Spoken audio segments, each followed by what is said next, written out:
In World of Warcraft, there are thousands of quests. You'll finish hundreds before you even hit level 20, but not all quests in the game are created equally. Every now and then, you stumble onto something different, a quest that really sticks with you.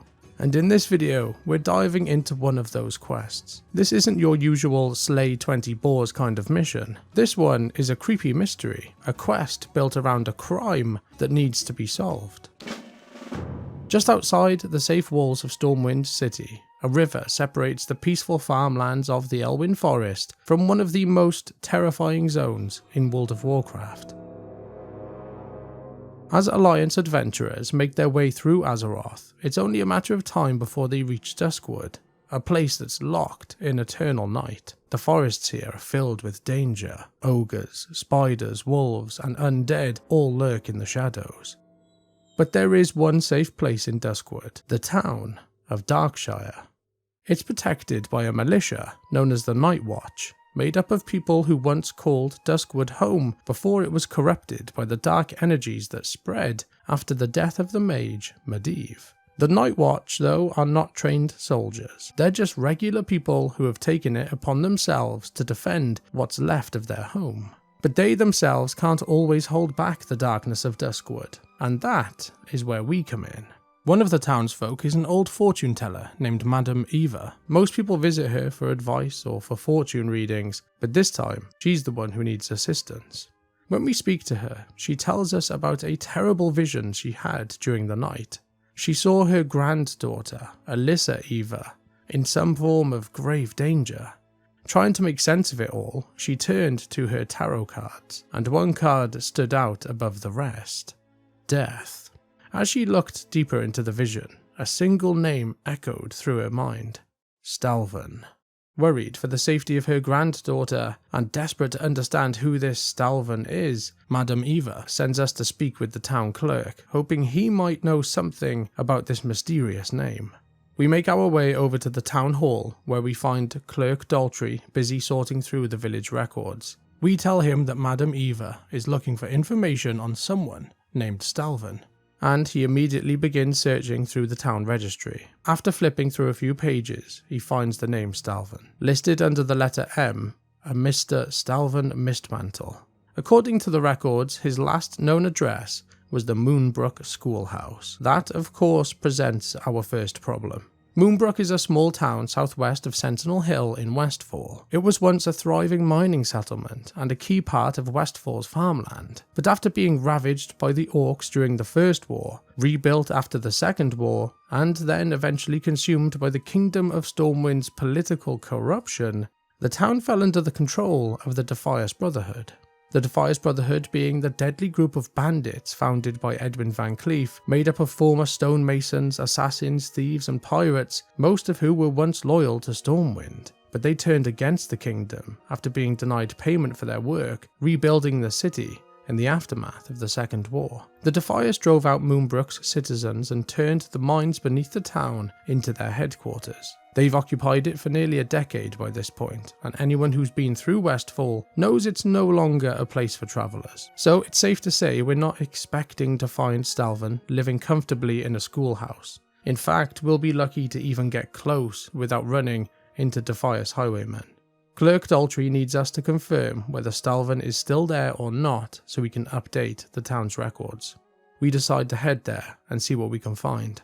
We make our way over to Westfall and to Moonbrook, quietly slipping past the Defias guards patrolling the area and heading towards the old schoolhouse on the edge of town. As expected, when we arrive, the building is completely empty. It looks like it hasn't been used in years. Inside, the only thing we can find that's of any use is an old footlocker covered in dust. When we open it, we find a single item, a worn, unsent letter.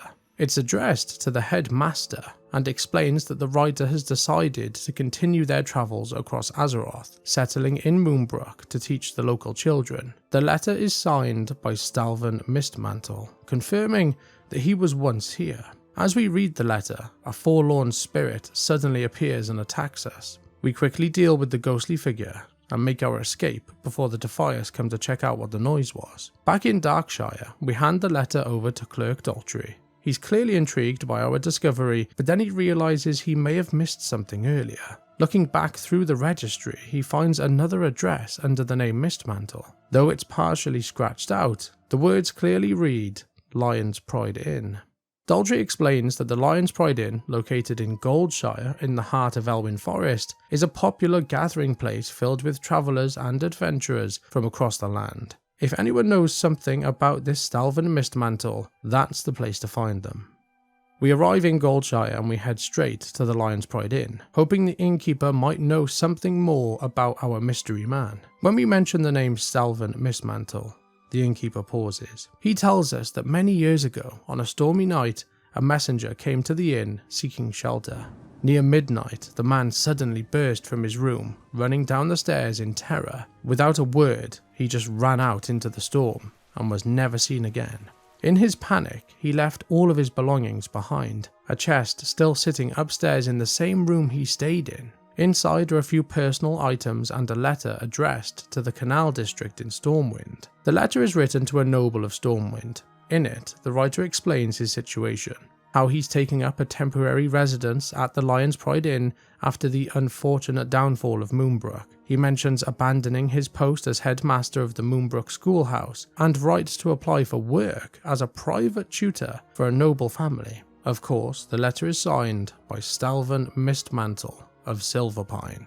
With this new lead in hand, we make our way to Stormwind City to track down the person this letter was addressed to, and before long, we find caretaker Folsom in the city canals. Folsom explains that he's been given the unpleasant task of handling what's left of the Flintridge family estate, preparing their belongings for auction to pay off any unpaid taxes.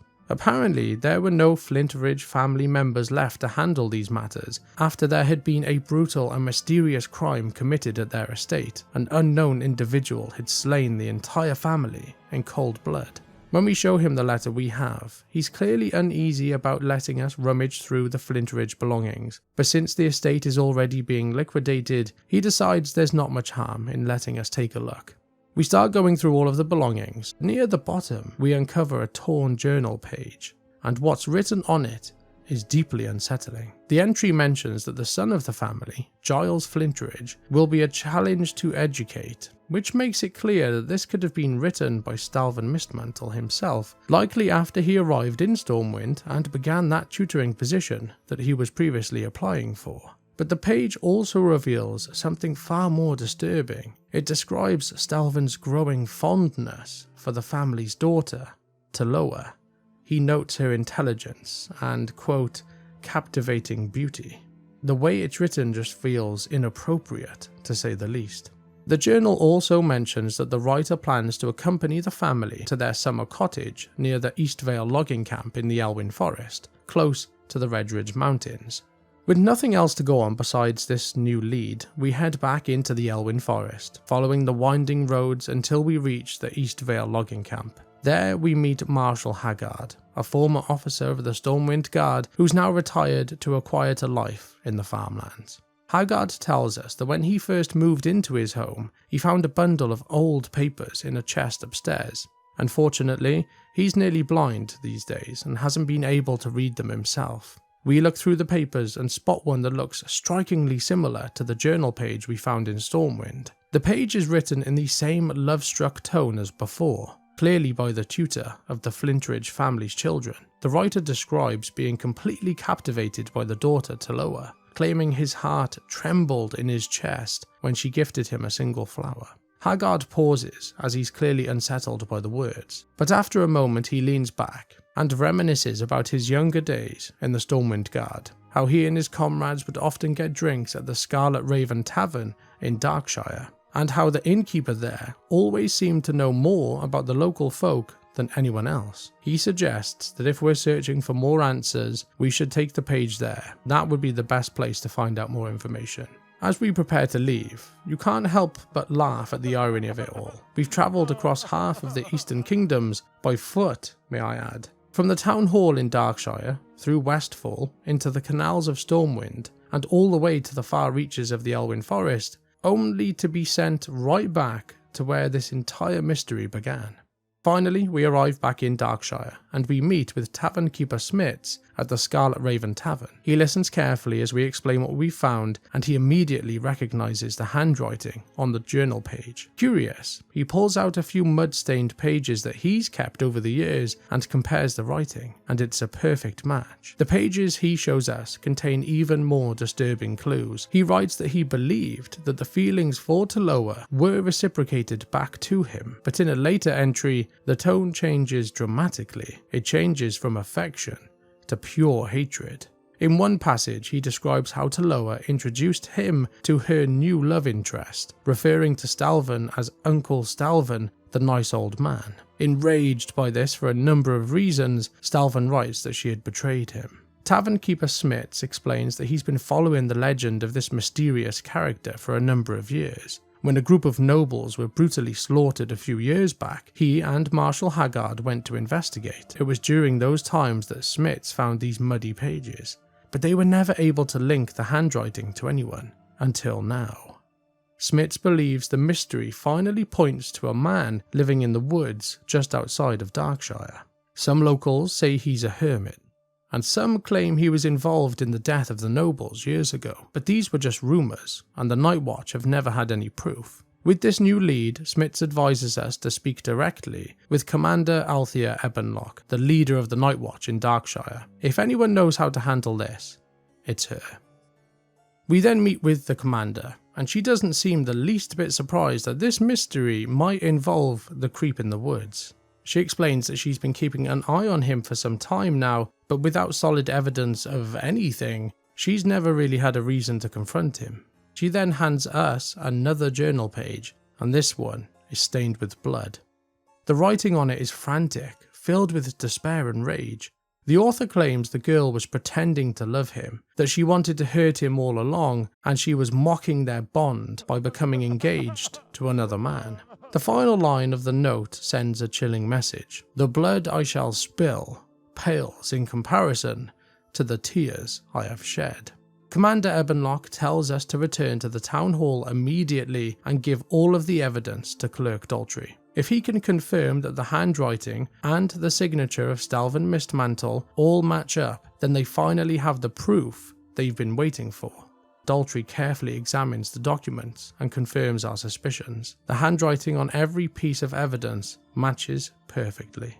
The commander wastes no time in delivering her verdict. Stalvan Mistmantle is undoubtedly guilty of slaying the innocent nobles.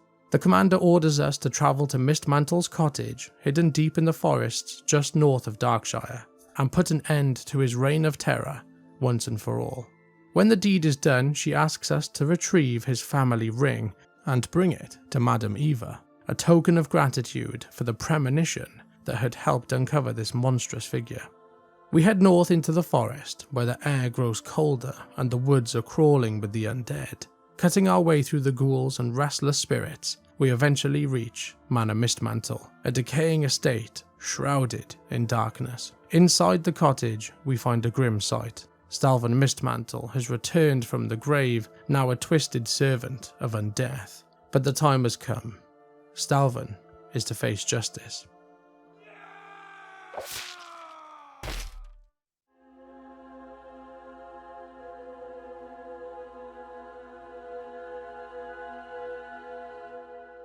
From his bones we recover the family ring and return to Darkshire, delivering it to Madame Eva as a token of gratitude from the Night Watch. Her premonition of danger was true, and because of it, Darkshire is now just a little safer than it was before. Sometime later, the Night Watch then went out into the woods and buried Stalvan Mistmantle in the soil beside his cottage. But even though Stalvan was defeated by the adventurers, his story doesn't end there. In fact, it takes another dark turn. 3 years later, a mysterious man arrived in Darkshire, asking questions about the legend of Stalvan Mistmantle. The locals were wary of him from the start. He introduced himself to them as Tobias Mistmantle, a refugee from Gilneas, forced to flee after the Forsaken invaded his homeland. When the townsfolk heard his name, fear and suspicion spread quickly. Tobias explained that he had come seeking answers. He had received a letter from his brother Stalvan some time ago, but the gates of the Greymane Wall had been sealed during the Third War, cutting his home city of Gilneas off from the rest of the world, meaning the brothers hadn't seen or heard from each other in years. With no one else willing to help, the people of Darkshire once again passed it on to us.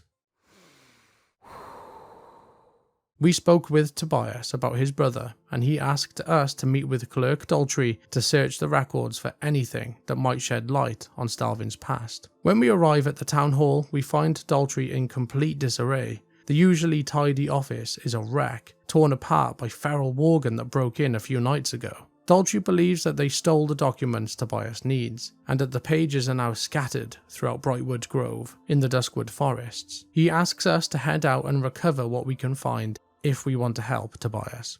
We head out and retrieve the first of the pages from the Brightwood Grove, then our next stop is the Rotting Orchard in the south, where packs of ferocious Nightbane worgen prowl the fields. After battling our way through the beasts, we find more of the missing letters, and then Daltrey sends us to Roland's Doom, a dark mine said to be the largest worgen lair in all of Duskwood. Deep inside the tunnels, we recover the final pages, and we return to Darkshire, handing everything over to Daltrey. With great care, he pieces the documents back together into a single book, its title etched in faded ink, The Legend of Stalvan. It's a grim collection of every letter and confession we once used to expose the madman's crimes. When we hand the book to Tobias, he's horrified by what he reads. Searching for closure, he asks us to meet the one person connected to the beginning of this entire tale, Madame Eva. We leave the town hall and make our way to the fortune teller's home. We show her the Mistmantle family ring that Tobias entrusted us with. She examines the ring,